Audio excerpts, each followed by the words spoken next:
on Cole Perfetti for the benefit of us in the media?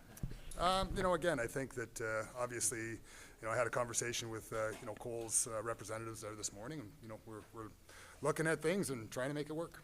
So in terms of the ongoing situation, is there still some level of disappointment, Kevin, that the talks haven't been able to progress to the point where Cole could be on the ice today? Well, you're always, looking to, hit the ground running and in all aspects of things, certainly with Arnie's, first training camp and important teaching things that happen early in camp. We play exhibition games coming up, kind of quicker than normal usually, Saturday, Sunday afternoon. So things happen fast, day by day, so you hope that, it gets done.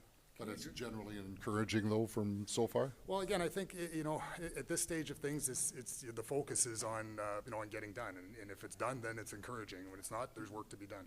Can you draw parallels to any situations you've had in the past? I know Josh Morrissey talked about him not showing up or not being at the beginning of camp a couple of years ago. Yeah, I think, it would be hard to, kind of characterize, similarities in anything. I think every situation is unique. I think that's probably what makes it, somewhat difficult at times is that, you look at comparables in situations like this, players that are, RFAs coming out of their, first contract, going into their second contract, there's tricky sometimes to, to get on the same page. Are there any details about it that you can share with us, sticking points, anything like that? I don't know that necessarily helps the process, it's never been really my style to, to do that. So I think that, try to stay true to that. In this situation, Kevin, sorry, what does it take in this situation to get it across the line? Like, does it give on both sides? Is it one side? Like, I mean, how do these situations play out normally? I guess, generally, both sides, talk their way through things or, write their way through things with emails or just try to put different points across to each other and, hopefully, something hits home with both sides that, you can grasp onto. Guys who think this, it's business at the end of the day, and a lot of the guys that you talk to, even here in the dressing room that have been through this before, they don't, but there's always this balance between it being business and personal, and when does that, how do you know that, and do you have to not really kind of take that into consideration? Well, I guess that's the hardest part, because personally, I'd give these guys the moon, they're awesome guys. I'd love to, have the ability to pay them, everything that they want and deserve. It's in a salary cap world, you have to make business decisions, and those are again, it's done through the back and forth. It's done through comparables, and again, hopefully you try to find something that works for both sides. For those of us on the outside who see or who may be concerned about the fact that Cole doesn't have a contract yet, when you consider that he was in Vegas representing your club for the media tour, and that he was at I guess a public appearance on behalf of the club last week as well, is that an indication of, you didn't say you didn't want to characterize the negotiations, but just those signs, are those something that indicate a positivity within the negotiation process? Well, and again, I think for us, obviously, as an organization, you get to choose who you send to, the media tour in Vegas, and we think the world of Cole and thought it'd be a great experience for him. And never once did we say you can't go because you don't have a contract. So that's certainly not how I operate, and not wasn't going to be something. So it was a great experience, I'm sure, for him. He gets an opportunity to to be with some great players and get some exposure. So glad on him that he went. Some of your best work as an organization has been these second deals where you get a really quality player who grows in and maybe outperforms even that contract. Do you, though, need more games played? Like, is Cole in the same type of window that, a Scheifele, a Connor, and Ehlers, and the various other guys you've really excelled with on this front would have been at? Well, again, I think that kind of gets more into the negotiation side of things and the the context of things. So, again, we'll see where things land, and maybe that's a fairer question to answer after we find out where we can land. And comparable-wise, you mentioned sort of the types of contracts that you're looking for to use. Like, I think a player entering a second contract. Does that then, Shane Pinto and Gabriel Velarde both look like comparables from the outside to a fellow like me, but does that sort of disqualify them from your point of view, or are they fair? Well, I think the hardest part is there's different levels of contract negotiations in this league. RFAs don't have arbitration rights. Some RFAs that do have RFAs that coming out of their first contract, generally don't have arbitration rights. And that's becomes a sticking point sometimes, when players do have arbitration, obviously, and they file, then, there's a deadline, and there's a mechanism in place that contracts, follow, and, you work towards that. Kevin, would Cole have done his medical the other day? I think it's voluntary if an RFA could do. I think he's done part of it. I don't know that he's done all of it. You've had a lot of training camps on your resume. What excites Kevin Cheveldayoff coming into this one?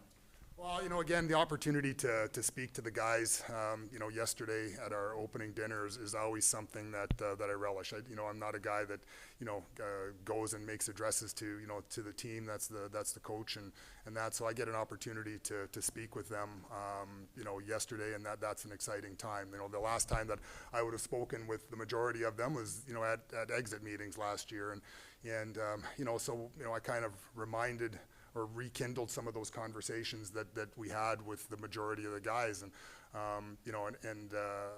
with respect to the work that they put in over the summer and the commitments that they made to be X% better as an individual, so we can be X% better as a group. And the unique thing is what we did last year, the goods and the bads, and there's a lot of goods, that's in the past, and our focus here right now is obviously, step by step. You've got to eliminate 8 teams in the regular season to get to the playoffs, and and then if you earn that right to get to the playoffs, you go from there. So that's the focus that we talked about.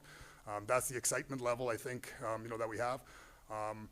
We didn't win last year, and there are going to be, naturally, there's some changes that always happen, but I think that is the level of excitement that I think that drives you in this game here is, can we get better as a group here, and looking at a different way of doing it now. You mentioned in the summer that if you were a young player in this organization, you'd be pretty excited, and talking to some of the young prospects last week, it seems like everybody kind of heard that message.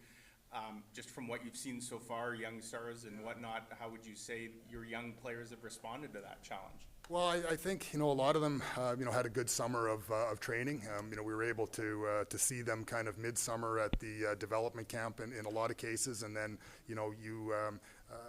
that's kind of why you have that development camp, is to kind of get a benchmark of where some people are at, and then compare it to them when they get to training camp, see what kind of work's gone on in the summer there, and you can see that a lot of guys have put in some meaningful time. I think it's an exciting time for a veteran on this team too, because there's opportunities to take on different roles. Whether it's an expanded leadership role, whether it's expanded game role. Everybody in this game wants more, and it's up to them to earn that opportunity for more. And again, I think it's a unique situation, where you weren't looking to change a coach after such a successful year last year. And in some ways we did change a coach. Well, in all ways we changed a coach, but in some ways, we're continuing, that year-over-year progression over the last 2 years of what provided us some success, and we know the type of game that we need to play. And I do think that Arnie's going to bring some real fresh ideas on some of the other areas of the game that can be improved upon. Was Cole at the opening dinner, the team opening dinner last night? No. Sorry, Kevin, speaking of the coach, you've known him for a long time. What did you learn about him since he's taken over the head job this summer, watching him work and prepare for the season? Yeah, again, I really believe that, he was able to hit the ground running, with respect to the relationship sides of things, and, just the day over day, talking to him about the conversations that he, have with different players and on a regular basis. He flew out to Calgary to meet with, Scheif, JMO and Laus. And again, just that excitement, just that general giddiness of let's get this going. I think that's the whole coaching staff. Is there's a different vibe, because, you know, they're, in some ways, they're all still kind of learning from each other and gonna take best practices from each other. But when, you know, anytime you start a new situation, I think that there's that excitement level. So certainly, you know, for those three guys in the room, in the coach's room, you know, there's that level of excitement that you can really tell. You've been around for a long time and seen coaches getting their second crack at things. What's the biggest advantage, you know, no matter if it's 2 years later or, you know, 10 or 11 years later? Yeah, you know, and again, I think that, you know, the coaches will tell you it's just how much that they've learned, the delta of you know, what they've learned about themselves. You know, and if they're honest with themselves about their, you know, first opportunity or prior opportunity, and most of them are, they grow from it and they learn. You know, they're not coaches. You know, they live obviously in glass houses. So, but they